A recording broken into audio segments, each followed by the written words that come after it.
Bienvenidos a su programa El Grano de Trigo, un programa para edificar el cuerpo de Cristo y alcanzar a las almas que no conocen al Señor. Mediante escucharlo, el Señor les bendiga. El capítulo 21 es un capítulo extenso, hoy día vamos a compartir solo una parte, pero Dios mediante, ¿no es cierto?, como hemos dicho, el propósito, ¿no es cierto?, no es meter conocimiento en la mente por conocer, por almacenar conocimiento, sino para que nuestros corazones se despierten, nuestros corazones sean encendidos a amar más al Señor, a consagrarse más delante del Señor y saber que el Señor viene pronto, saber que su regreso está cercano y saber que si nosotros hemos rendido nuestra vida a Jesús, somos contados con aquellos que Él un día vendrá a buscar. Bendito sea el nombre del Señor Jesús. Abramos la palabra entonces en Apocalipsis capítulo 21.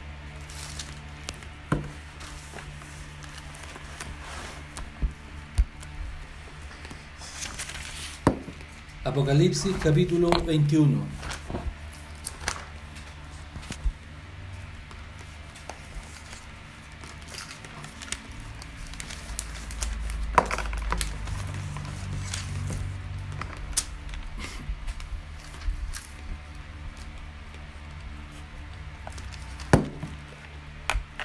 Dice: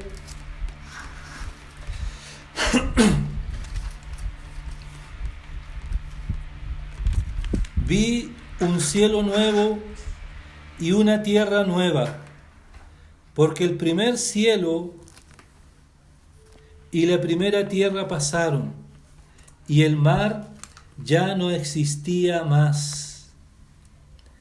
Yo, Juan, vi la santa ciudad, la nueva Jerusalén, descender del cielo de Dios, dispuesta como una esposa ataviada para su marido. Y oí una gran voz del cielo que decía: He aquí el tabernáculo de Dios con los hombres, y Él morará con ellos, y ellos serán su pueblo, y Dios mismo estará con ellos como su Dios. Enjugará Dios toda lágrima de los ojos de ellos. Ya no habrá muerte, no habrá más llanto, ni clamor, ni dolor, porque las primeras cosas pasaron. Y el que estaba sentado en el trono dijo: He aquí, yo hago nueva todas las cosas. Y me dijo: Escribe, porque estas palabras son fieles y verdaderas. Y me dijo: Hecho está, yo soy el Alfa y la Omega, el principio y el fin. Al que tuviere sed, yo le daré gratuitamente de la fuente del agua de la vida. El que venciere, heredará todas las cosas, y yo seré su Dios, y él será mi hijo. Pero los cobardes, los incrédulos, los abominables, los homicidas, los fornicarios, los hechiceros, los idólatras y todos los mentirosos tendrán su parte en el lago que arde con fuego y azufre, que es la muerte segunda.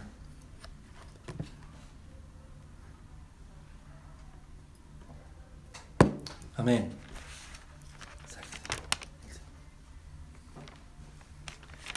Nosotros, ¿verdad? En la última vez que estuvimos compartiendo y hablando de esto,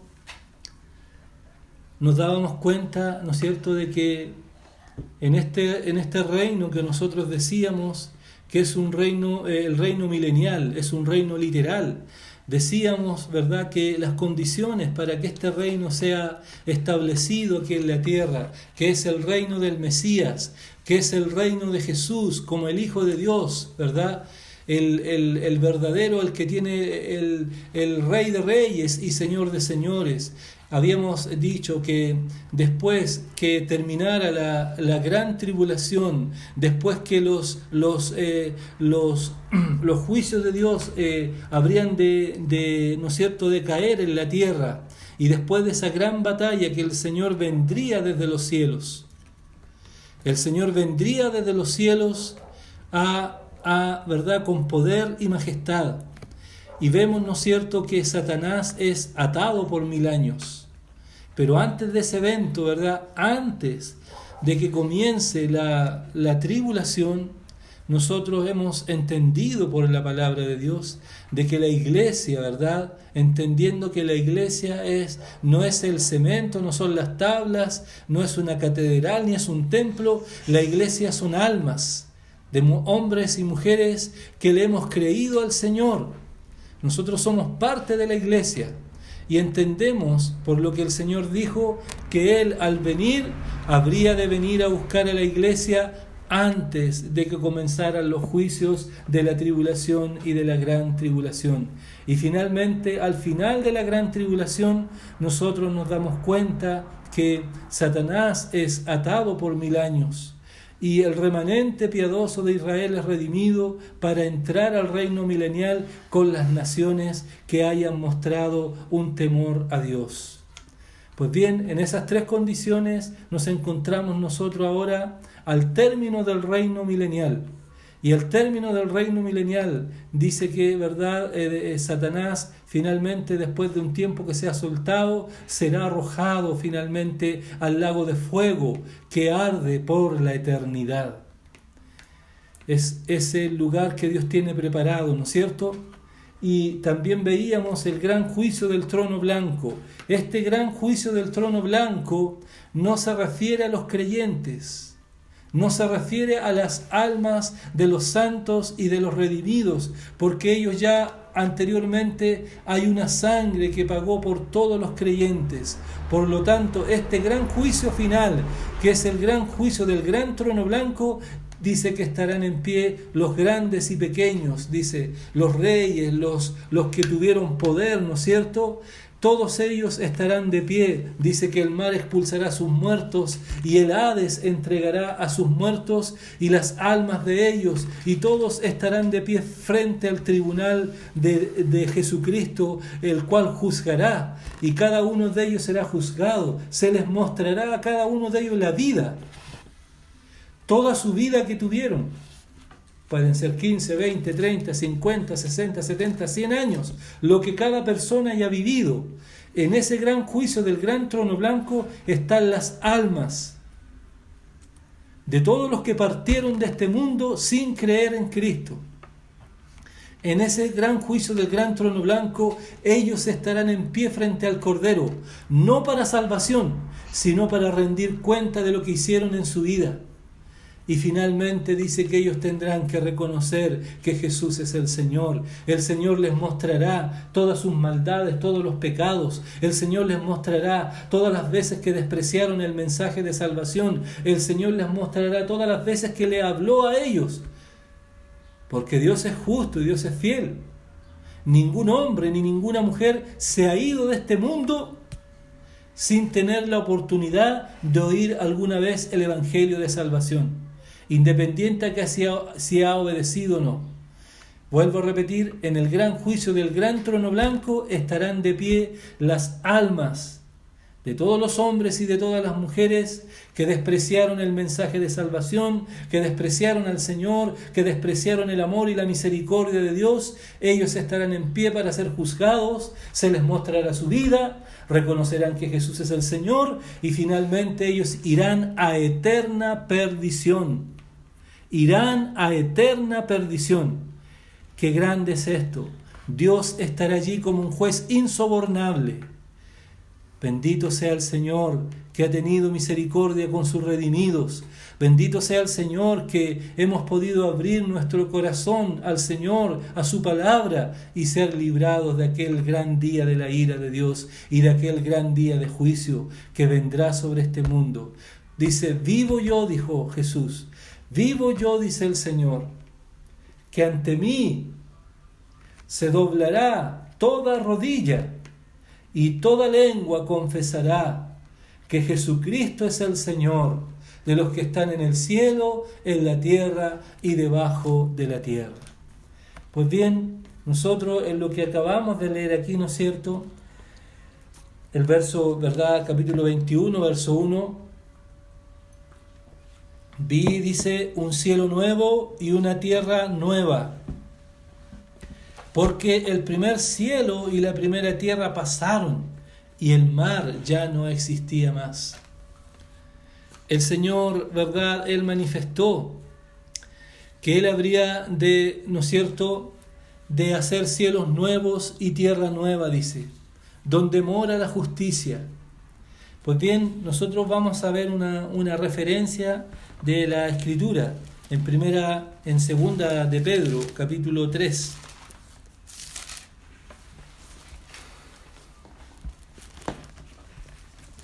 Segunda de Pedro, capítulo 3.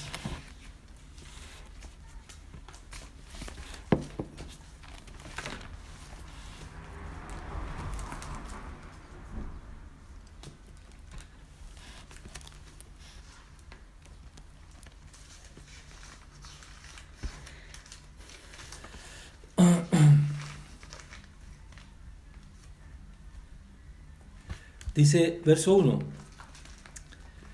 Amados, esta es la segunda carta que os escribo, y en ambas despierto con exhortación vuestro limpio entendimiento, para que tengáis memoria de las palabras que antes han sido dichas por los profetas, y del mandamiento del Señor y Salvador dado por los apóstoles, sabiendo primero esto, que en los postreros días vendrán burladores, andando según sus propias concupiscencias y diciendo, ¿dónde está la promesa de su advenimiento? Porque desde el día en que los padres durmieron, todas las cosas permanecen así como desde el principio de la creación. Estos ignoran voluntariamente que en el tiempo antiguo fueron hechos por la palabra de Dios los cielos y también la tierra, y que proviene del agua y por el agua subsiste, por lo cual el mundo de entonces pereció anegado en agua. Es decir, en esta primera parte de lo que el apóstol Pedro nos está explicando, nos está mostrando, imagínense, de los días del Señor, está diciendo que en el tiempo final, dice, vendrían burladores, hombres engañadores, que iban a presumir o a manifestar una aparente piedad o una aparente fe en Dios, pero que finalmente aquello sería un engaño, porque en los días en los cuales nosotros estamos viviendo un tiempo de apostasía. ¿Qué significa esa palabra? Significa el abandono de la fe verdadera, el abandono de la verdad, la necesidad de sufrir la escasez, ¿verdad? O no la escasez, pero la necesidad de oír la sana doctrina. Los hombres no están oyendo la sana doctrina. La gente, ¿no es cierto?, se les está hablando una montonera de cosas, mentirosas, engañosas, ¿no es cierto? Se les está hablando a la gente lo que el oído de la gente quiere escuchar. Se le habla una palabra psicológica, filosófica, motivacional, pero no se les lleva a las personas al arrepentimiento, a que dejen su mal camino, a que sus vidas sean transformadas. Y cuando se les muestra el buen camino, de lo cual Dios demanda de cada uno de nosotros, se enojan, dan vuelta a la espalda y se vuelven atrás, porque no están amando a Dios, sino aman su propia vida. Qué triste es eso. Pero dice que el mundo que fue creado cuando estaba todo desordenado y vacío, y dice que el Espíritu de Dios se movía sobre la faz de las aguas, dice que Dios de la nada creó todo lo que existe. De la nada, dice una palabra, dice, Dios es el que llama las cosas que no son como si fuesen, Porque dice, porque lo que se ve fue hecho de lo que no se veía. ¿Qué significa eso? Que todo lo que ven nuestros ojos, toda esta hermosa creación, todo fue hecho por la palabra de Dios. Y todo es sustentado por la palabra de Dios. Pues bien, dice que este mundo antiguo que fue creado, dice que pereció bajo en agua, fue anegado. Posiblemente esa expresión se está refiriendo, ¿verdad?, al diluvio. Cuando dice, ¿no es cierto?, de que la tierra se llenó de violencia y los pensamientos del designio del corazón de los hombres era de continuo el mal. Entonces Dios determinó que habría de juzgar este mundo. Se salvó Noé, su familia y los animales. Pues bien, luego dice esta otra parte, pero los cielos, el verso 7 de segunda de Pedro, capítulo 3, dice, pero los cielos y la tierra, dice, que existen ahora, están reservados por la misma palabra, guardados, dice, para el fuego en el día de juicio y de la perdición de los hombres impíos. Ahora, esta palabra, mire, esta palabra tiene una característica que es bueno que nosotros la notemos. No podemos leer rápido esto porque si no nos vamos a confundir. La palabra de Dios puede estar en un tiempo, en dos tiempos o en tres tiempos. ¿Qué significa eso? En el pasado, presente y futuro. Y aquí esta expresión de la palabra, ¿no es cierto?, se va hacia atrás. Y está diciendo que los cielos y la tierra fueron creados por la palabra de Dios y que los cielos y la tierra también la tierra fue juzgada por el agua. Decíamos que posiblemente aquello se podría referir al diluvio. Pero después ahora nos lleva más adelante y nos dice que los cielos y la tierra, ¿no es cierto?, el verso que acabamos de leer, están reservados, dice, por la misma palabra, guardados para el fuego en el día del juicio y de la perdición de los hombres impíos. Cuando, a medida que nosotros fuimos pasando por los capítulos de Apocalipsis, ¿no es cierto?, nos dimos cuenta de los sellos, de las trompetas y de las copas. ¿Y qué es todo eso? Juicio más juicio más juicio. Es decir, fueron los castigos del Señor en una escala ascendente. Grandes terremotos, tormentas, enfermedades. De hecho, un gran cataclismo dice que está preparado para el tiempo final y que será de la destrucción de los impíos. ¿Cierto? Y vemos al Señor allí, ¿verdad?, juzgando la tierra ya no más por agua, sino por fuego. Eso es al final de la tribulación, antes de entrar al reino milenial. Y luego, después del reino milenial, nos lleva al fin del milenio. Y dice, el Señor dice, el verso 8 dice, mas, oh amados, dice, no ignoréis esto, que para con el Señor un día es como 1000 años y 1000 años como un día. ¿Qué significa esa expresión? Nos está llevando, ¿no es cierto?, aquí al final de la gran tribulación, antes de entrar al reino milenial. Pero luego, una vez que pasa el milenio, nuevamente vemos al Señor desatando sus juicios finales.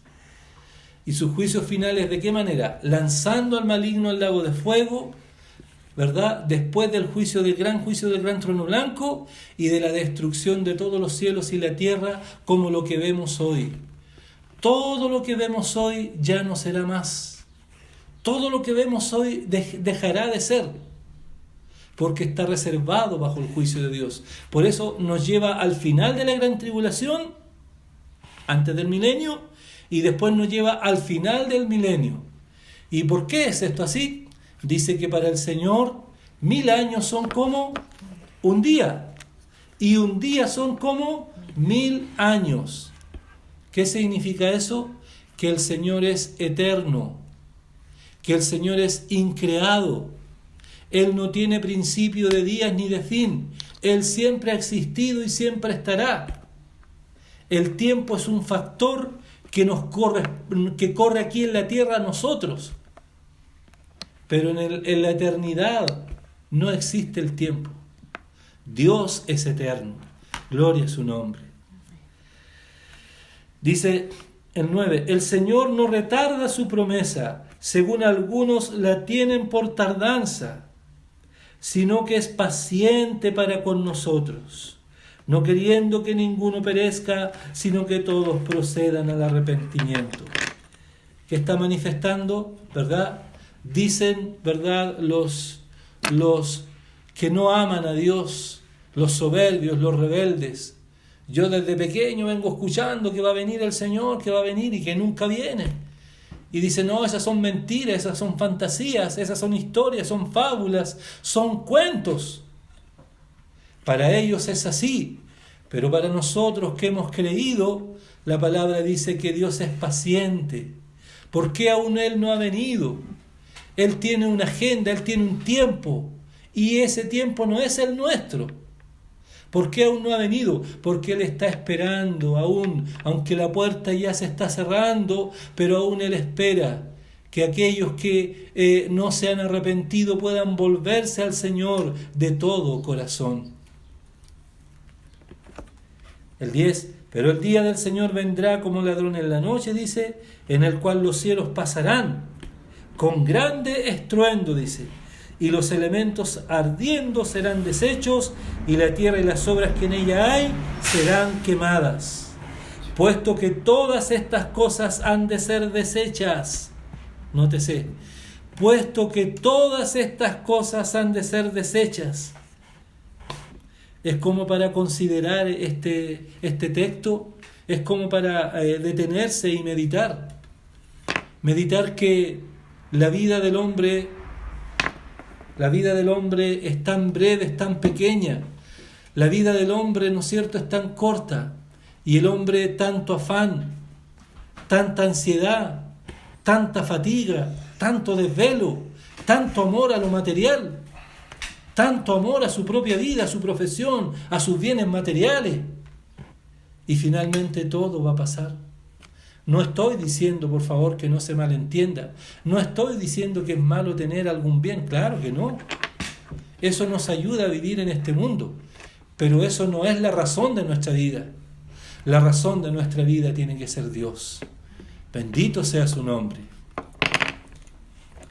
Puesto que todas estas cosas han de ser deshechas, dice, ¿cómo no debéis vosotros andar en santa y piadosa manera de vivir? Esperando y apresurando para la venida del Señor, dice, en el cual los cielos, dice, encendiéndose, serán deshechos, y los elementos siendo quemados, se fundirán. Dejará de existir esta tierra. Dejará de existir este sol, esta luna, estas estrellas. Hasta el universo, ¿verdad?, será tocado por la mano del Señor. Bendito sea Dios. ¿Acaso eso es algún problema para aquel que hizo todas las cosas? Ciertamente ningún problema. Para la mente, ¿verdad?, pequeña, que quiere entender esto con su mente y que quiere explicaciones, obviamente para una mente así no caben estas cosas. Porque el hombre, ¿verdad?, que es pequeño, quiere con su mente entender a un Dios grande. No podrá. ¿Pero acaso hay algo imposible para Dios? ¿Pero acaso hay algo difícil para Dios? Nada. Pero nosotros, dice, esperamos, según sus promesas, cielos nuevos y tierra nueva, en los cuales mora la justicia. Gloria a Dios. Vendrán estos cielos nuevos, vendrá esta tierra nueva. Bien, volvamos acá entonces a donde empezamos. Apocalipsis capítulo 21. Era necesario leer todo ese texto porque eso es una base que nos da para entrar y entender esta porción. Entonces nos dice, vi un cielo nuevo y una tierra nueva, porque el primer cielo y la primera tierra pasaron y el mar ya no existía más. Ya no existirá más el mar. Y yo, Juan, dice, vi la santa ciudad, la nueva Jerusalén, descender del cielo de Dios, dispuesta como una esposa ataviada para su marido. Mire qué maravilloso. La nueva Jerusalén aquí no se está refiriendo a la Jerusalén terrenal. La palabra Jerusalén tiene un significado bonito, dice ciudad de paz. Ciudad de paz significa Jerusalén. Pero si nosotros contemplamos la Jerusalén que está en Israel, ciertamente no es una ciudad de paz. Es una ciudad constantemente amenazada por el terrorismo, ¿verdad? Y está bajo constante asedio. Sin embargo, en el reino milenial, esta Jerusalén terrenal será donde irán las naciones allí también a ella.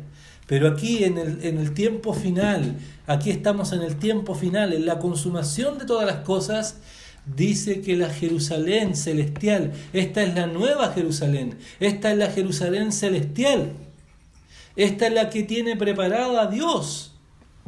Y dice que esta descenderá del cielo de Dios. ¡Qué tremendo! Descenderá del cielo de Dios. Y descenderá, pero no para posar en la tierra, sino descenderá. Dios habita en el tercer cielo. Y dice como una esposa ataviada para su marido.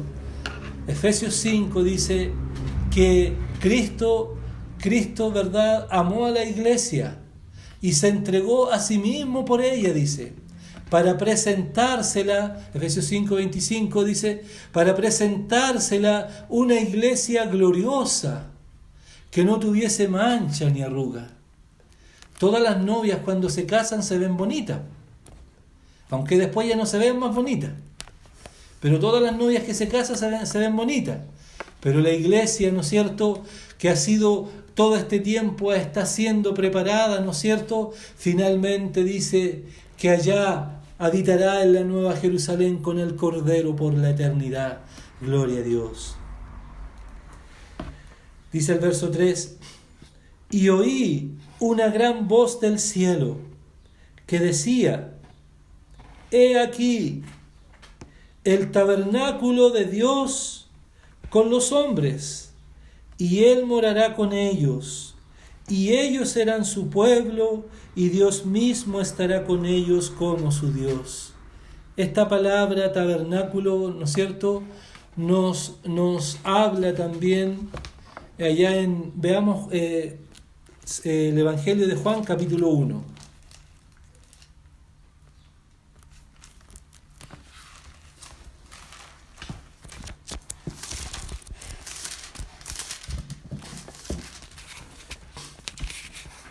Dice, verso 14, y aquel verbo fue hecho carne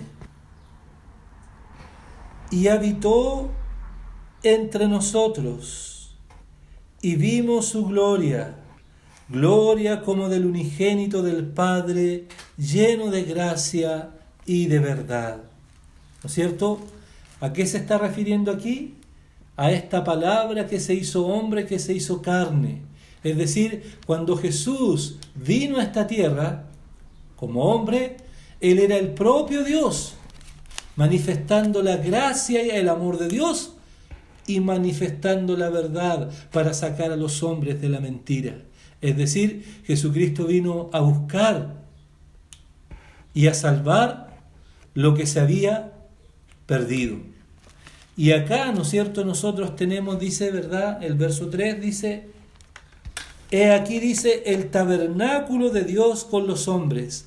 Es decir, este mismo verbo que se hizo hombre allá Él mismo dice que será el tabernáculo. No habrá templo en la nueva Jerusalén, porque estaremos con el que llena el templo, Jesús, el Hijo de Dios, el cual lo llena todo, el cual lo cubre todo, Jesús, el Hijo de Dios.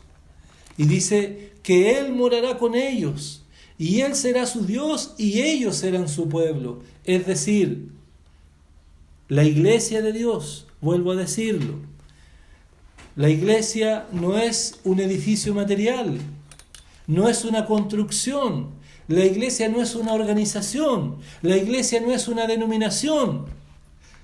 La iglesia no es nada de eso, ni es un grupo grande con un lechero. La iglesia son almas, las almas de los redimidos, las almas de los lavados y perdonados por la sangre del Cordero. Gloria a Dios. Y si cada uno de nosotros, ¿verdad?, hemos sido lavados y redimidos por la sangre de Jesús y hemos recibido a Jesús como nuestro Salvador y nuestro Señor, somos parte de la iglesia de la amada que Él vendrá a buscar. Esta iglesia tiene un alto privilegio. Dice que ella estará en una relación estrecha con Jesús. Es lo mismo de un matrimonio. Cuando un hombre y una mujer se casan, dice, los dos serán una sola carne. De igual manera, dice, la iglesia unida a Cristo estará por la eternidad. Estará en una relación más estrecha que los ángeles mismos. Bendito sea el privilegio que tiene la iglesia. Gracias al Señor. En San Juan 14,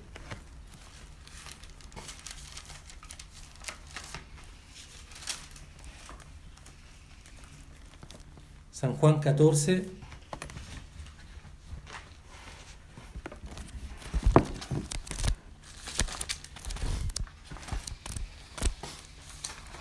verso 2 y 3. En la casa de mi Padre muchas moradas hay. Si así no fuera, yo os lo hubiera dicho. Voy, pues, a preparar lugar para vosotros. Y si me fuere y os preparare lugar, vendré otra vez y os tomaré a mí mismo, para que donde yo estoy, vosotros también estéis. Gloria al Señor. ¿Cuál es ese lugar que el Señor fue a preparar? ¿Cuál es esa casa paternal que ha sido preparada para que el Hijo habite con su amada por la eternidad? Esa es la Nueva Jerusalén. La Nueva Jerusalén es el lugar preparado por Dios para que el Hijo habite con su amada, con la iglesia por la eternidad. Ese es el lugar que el Señor Jesús fue a preparar. Voy, pues, dijo el Señor, a preparar lugar para vosotros. El creyente entonces no es de este mundo, no es de aquí abajo, sino que tiene una patria celestial. Dice un pasaje en Hebreos que todos estos corrieron por la fe, ¿cierto? Hebreos capítulo 11.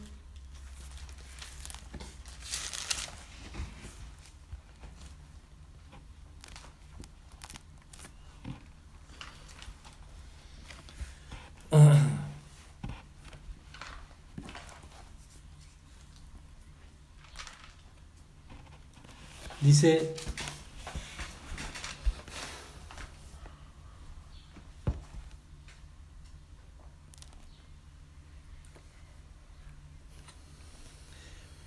Hebreos 11:39.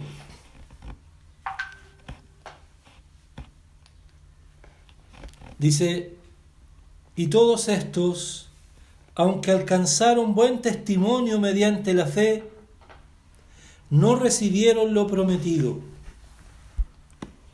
proveyendo Dios alguna cosa mejor para nosotros, para que no fuesen ellos perfeccionados aparte de nosotros.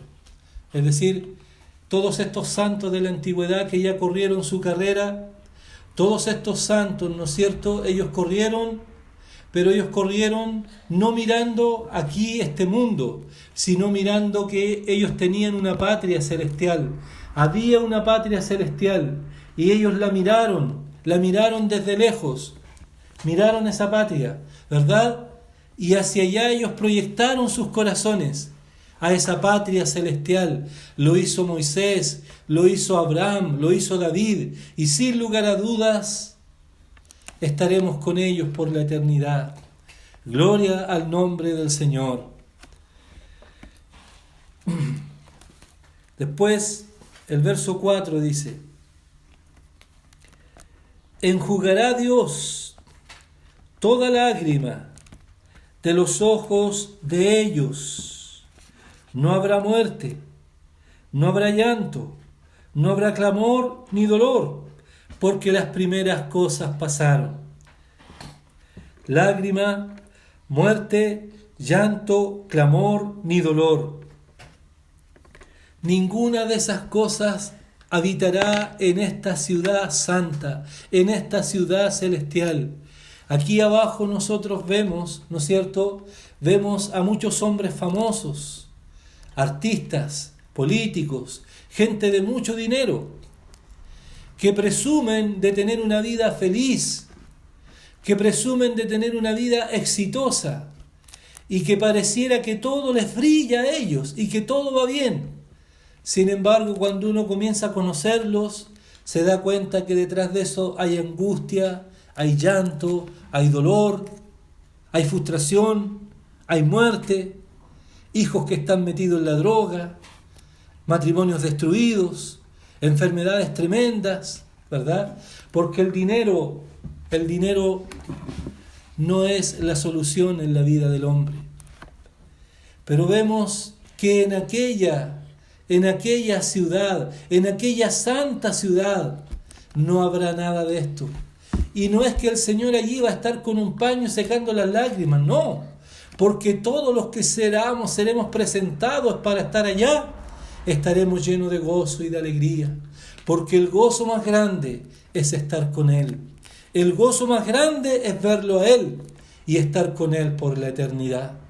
Ni siquiera las calles de oro son las importantes, porque dice que sus calles son de oro. Dice que el brillo de la ciudad está lleno de piedras preciosas, de diamantes y de rubíes. La mente humana no lo puede imaginar. Sin embargo, ni siquiera todo eso será más importante que tenerlo a Él y estar con Él por la eternidad. Gloria a su nombre.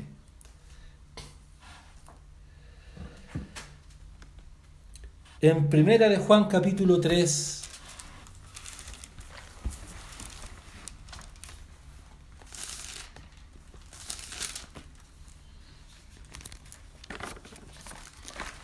Primera de Juan capítulo 3,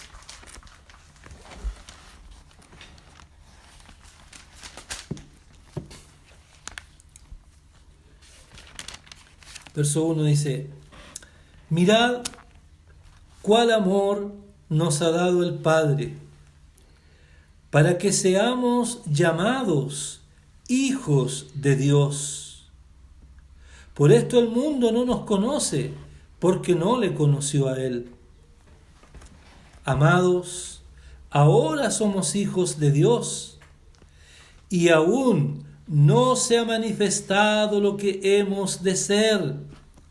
Pero sabemos que cuando Él se manifieste, seremos semejantes a Él, porque le veremos tal como Él es. ¿No alegra eso su corazón? ¿No llena de esperanza eso su corazón? ¿No alienta la palabra su corazón a proseguir adelante, amando, guardando y esperando al Señor? Amén. Dice, ahora somos hijos de Dios. Ahora que estamos rodeados, ¿no es cierto?, de tanta debilidad, de tanta flaqueza, de tanta imperfección, somos hijos de Dios. Pero dice, pero aún no se ha manifestado lo que hemos de ser. Quiere decir que hay una esperanza gloriosa, que le veremos, que seremos, ¿verdad?, con un cuerpo, no con este cuerpo de humillación, sino dice que este cuerpo será glorificado, será transformado y será semejante al cuerpo de su gloria. Bendito sea el nombre del Señor. Gloria al nombre del Señor. No será un cuerpo limitado por el tiempo ni por el espacio. No será un cuerpo que la gravedad lo sujete. No existirá nada de eso. Bendito sea el nombre del Señor. Luego, volviendo acá a Apocalipsis 21, dice el 5: y el que estaba sentado en el trono dijo: he aquí, yo hago nueva todas las cosas. Y me dijo: escribe, porque estas palabras son fieles y verdaderas. Y me dijo, hecho está, yo soy el Alfa y la Omega, principio y fin.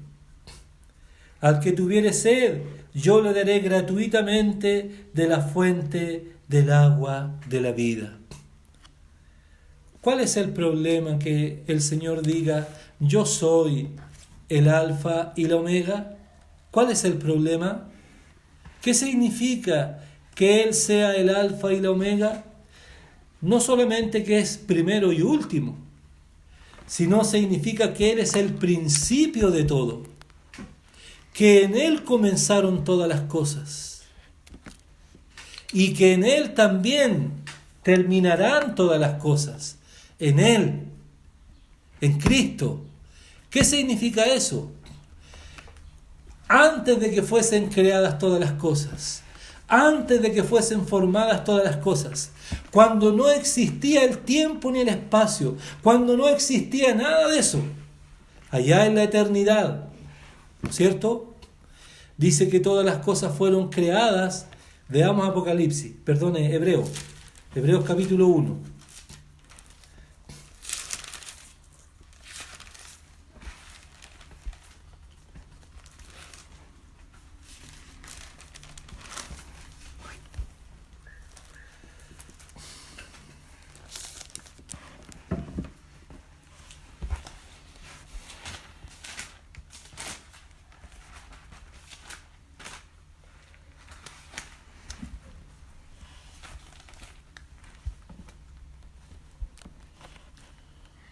Dice, capítulo 1, verso 2.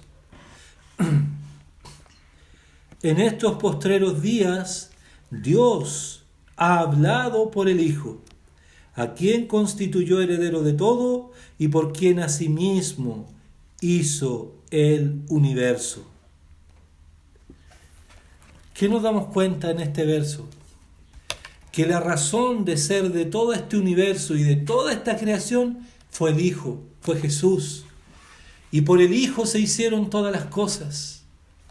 Y por el Hijo todas las cosas son sustentadas. Y finalmente Él será el heredero de todas las cosas. Es decir, el comienzo de esta creación, no me refiero a la eternidad anterior, a lo que no conocemos nosotros, sino a lo que fue creado. El comienzo o la causa por la cual fue creado todo es el Hijo, Jesús. Y la consumación de todo y el término de todo es también el Hijo. ¿Podemos entender eso? Es decir, el fin de todo lo creado se acerca. Entendamos bien. El fin de todo lo creado se acerca. El fin de todo lo que se ha creado, el fin de todo lo que está hecho, se acerca. Y el Señor viene con poder y majestad. Este mismo Jesús, ¿verdad? Que fue tomado y que anduvo en humillación, este mismo Jesús viene con poder y majestad, con autoridad, como Rey de Reyes y Señor de Señores, a juzgar todas las cosas. Y cuando dice, ¿verdad?, hecho está, esta expresión es la misma expresión que usó el Señor cuando estuvo en la cruz, en Juan 19:30, cuando dice, todo consumado es. Pero ahí se estaba refiriendo no a lo mismo, sino a la consumación de la redención. Es decir, el precio por el pecado fue pagado, la deuda fue pagada y por eso dijo, todo consumado es. Pero aquí se está refiriendo a los juicios que se ejecutarán y dice, hecho está, porque Él lo hará y porque lo que Él dice, lo cumplirá. Y luego dice, hay una invitación, dice, el que tenga sed venga, dice, y tome del agua de la vida. Es decir, siempre el Señor sigue llamando, ¿Por qué sigue llamando al alma sedienta, al alma angustiada, al alma cansada? No tenemos que dejar de parar de anunciar nosotros el Evangelio. No tenemos que desanimarnos aunque no veamos nada, aunque vemos el menosprecio, aunque vemos la soberbia, aunque vemos la indiferencia de los hombres. No tenemos que cansarnos de anunciar: el que tenga sed venga y tome del agua de la vida gratuitamente. ¿Por qué? Porque el hombre puede beber de todas las aguas de este mundo, pero ninguna de las aguas de este mundo pueden saciar la sed interior que hay en el alma y que solo Jesús puede saciar. Jesús es el agua viva. El verso 7 dice: el que venciere, dice, heredará todas las cosas, y yo seré su Dios, y él será mi hijo. Primera de Juan 5.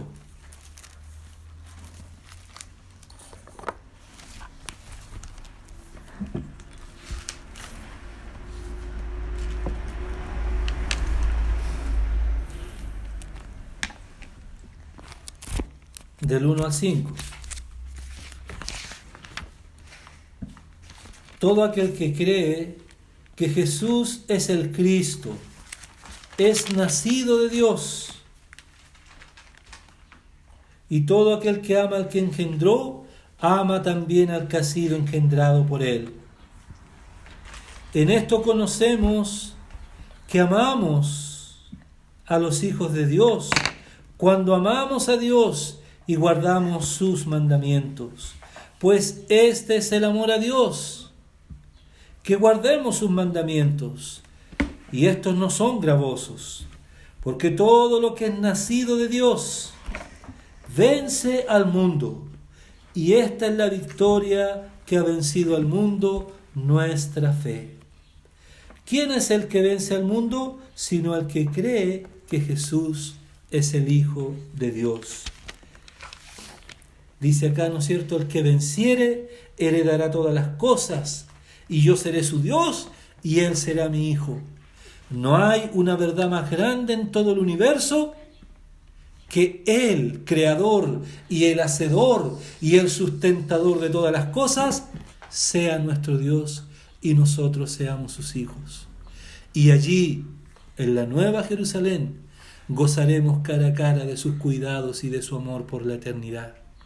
Por eso hoy día, caminando en este mundo, donde todo le es contrario al creyente, en este mundo todo le es contrario al Hijo de Dios, la tentación, el mundo, la carne, el engaño de Satanás, todo lo que ofrece este mundo, ¿verdad? Es tan atrayente, el maligno se ha preocupado de hacer de este mundo un lugar atrayente, para que el hombre y la mujer no tenga tiempo de pensar y de volverse a Dios. Pero nosotros hemos sido alumbrados y librados de ese engaño, para ver que eso es un engaño y detrás de eso está la verdadera realidad. Entonces somos llamados a vencer. ¿Y quién es el que vence al mundo? Sino el que cree que Jesús es el Cristo. Y esta es la victoria que ha vencido al mundo, dice, nuestra fe. Hoy tenemos fe. Hoy tenemos la fe. Se nos fue dada la fe. La fe en el Hijo de Dios. La fe en el que venció al mundo, la fe en el que tenía el imperio de la muerte, la fe en el que venció a las potestades, en el que venció todo lo que nos era contrario. Por lo tanto, si nuestra fe, nuestra confianza, nuestra esperanza, nuestro amor está puesto en Él, tenemos su victoria para caminar cada día en medio de este mundo que es contrario a la vida de Dios en nuestro corazón.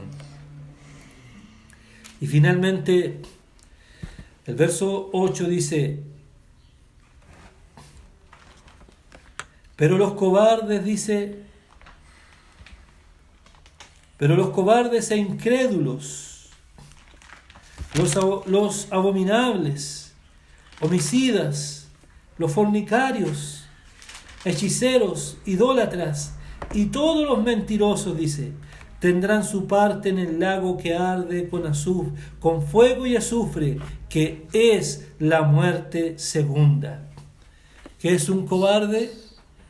Aquel que escuchó la palabra, pero que la despreció, porque tiene, ¿no es cierto?, temor de que sus amigos lo desplacen, de que sus amigos lo molesten.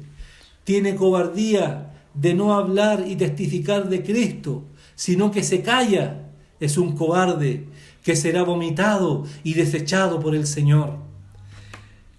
Que es un incrédulo, ¿verdad?, el que niega la existencia de la verdad de Dios. Un abominable, aquel que disfruta de toda la desviación que hay en este mundo. Un homicida, sabemos que es eso.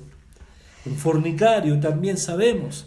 El mundo entero vive de esa manera. El mundo entero ya no cree en el matrimonio, sino el mundo vive de acuerdo a lo que ven sus ojos.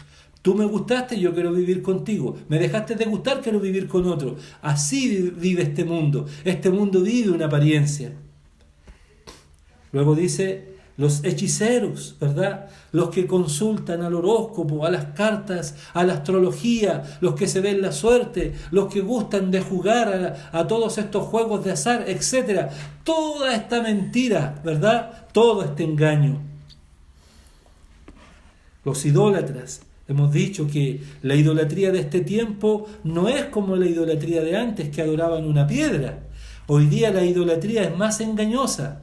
La idolatría de ahora es, ¿verdad?, adorar mi trabajo, mi profesión, mis hijos, mi casa, mi auto, mi familia, mi esposo, mi esposa. Esa es la idolatría perversa, la idolatría del dinero, ¿verdad? Cuando no somos desprendidos en la obra del Señor y cuando amamos más el dinero para nosotros mismos. Todas esas cosas, ¿verdad?, es una forma de idolatría. Todos los mentirosos, dice, de eso no hay que explicarlo.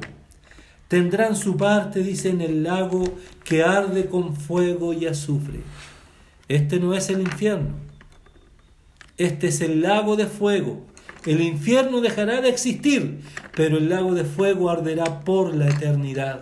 Allí estará Satanás, allí estará el falso profeta, allí estará el anticristo y todos los que aman y hacen maldad. El lago de fuego no fue hecho para el hombre, ni para la mujer. Pero el hombre y la mujer que desprecien el llamado de Dios, que desprecien el mensaje de salvación, irán lamentablemente a ese lugar. Veamos Juan 5. El Evangelio de Juan, Juan 5.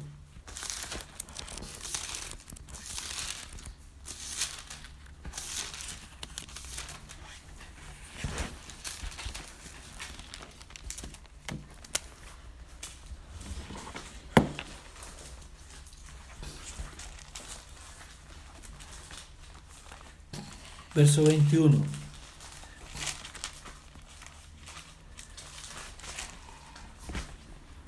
Porque como el Padre levanta a los muertos y les da vida, así también el Hijo a los que quiere da vida. Porque el Padre a nadie juzga, sino que todo el juicio se le dio al Hijo, para que todos honren al Hijo como honran al Padre. El que no honra al Hijo, no honra al Padre que le envió. De cierto os digo, que el que oye mi palabra y cree al que me envió, tiene vida eterna y no vendrá condenación, mas ha pasado de muerte a vida. Todo el juicio, el Padre se lo dio al Hijo. A este Jesús que se humilló, a este Jesús que vino del cielo 2000 años atrás, que se hizo hombre, pero puntualmente que se hizo siervo, que cuando abrió su boca no maldijo, sino guardó silencio, y aún dice que como cordero fue llevado al matadero. Este mismo Jesús ahora tiene todo poder para juzgar, tiene todo poder para desatar, ¿no es cierto?, ¿verdad?, los sellos, las trompetas y las copas que son juicios, ¿verdad? Todo está sujeto a Él. Bendito sea el nombre del Señor. Aún es tiempo de bondad, aún es tiempo de gracia, aún es tiempo de misericordia. Aún la mano del Señor está extendida para que los que no conocen al Señor puedan proceder al arrepentimiento. La palabra de Dios dice, porque esto es bueno y agradable delante de Dios nuestro Salvador, el cual quiere que todos los hombres sean salvos y vengan al conocimiento de la verdad. Ese es el deseo del Señor. Y si es ese el deseo del Señor, también tiene que ser nuestro deseo. Nosotros tenemos que procurar la salvación de otros. Es por eso que tenemos que no solamente estar agradecidos por la obra que Cristo hizo un día por nosotros, sino que estamos agradecidos, por eso nos reunimos en primer lugar, por eso le cantamos, por eso le expresamos nuestra gratitud, por eso le adoramos, por eso le bendecimos, por eso ofrendamos nuestro tiempo, por eso ofrendamos nuestros recursos, nuestro dinero, porque nosotros debemos procurar la salvación de otros, que otros sean salvos, porque para eso Dios puso su Espíritu Santo y su vida dentro de nosotros, para que sean otros salvos, para que otros lleguen al Señor. Sabemos que no es fácil, porque hay tanto engaño, porque hay tanta mentira, porque hay tantas entretenciones en este mundo. Y la gente prefiere más disfrutar 2 horas de una buena película, de un buen panorama, que estar 2 horas pegada a una pantalla escuchando la palabra. Pero esto que hoy día las personas hacen, si se arrepienten de corazón, en aquel día por la eternidad les coronará de gloria y de honra delante del Señor. El Señor merece nuestra gratitud, el Señor merece nuestra adoración, el Señor merece que le busquemos de todo corazón. Aún es tiempo de gracia, tiempo de misericordia. La puerta aún está abierta, pero el Señor está próximo a venir. Oremos al Señor por su palabra. Eterno Dios, ¿qué podemos decirte cuando todo está trazado, Señor, en tu programa celestial? Cuando todo lo que ha de acontecer, cuando todo lo que ha de venir ya está preparado por ti. Es verdad que nosotros no sabemos el día ni la hora de tu venida, pero nosotros creemos que tú vienes pronto. Y es por eso, Señor, que cada día queremos guardar cada día más nuestro corazón en el temor, en santidad, buscando y amándote, Señor, pero también sintiendo este anhelo y esta necesidad de que otros puedan ser salvos. Pasarán los cielos, pasará la tierra, todo dejará de ser, todo lo que vemos aquí en esta tierra, todo un día pasará. Pero hay un cielo nuevo y una tierra nueva, donde mora la justicia. Oh Señor, allí tu habitación, estaremos contigo por la eternidad. Te veremos cara a cara, te contemplaremos cara a cara. Y todo lo que hoy día, Señor, nos detiene, Señor, oh, nuestros cuerpos serán transformados. Señor, gracias, gracias, Señor. Te adoramos, te bendecimos en el nombre de Jesús. Amén. Amén.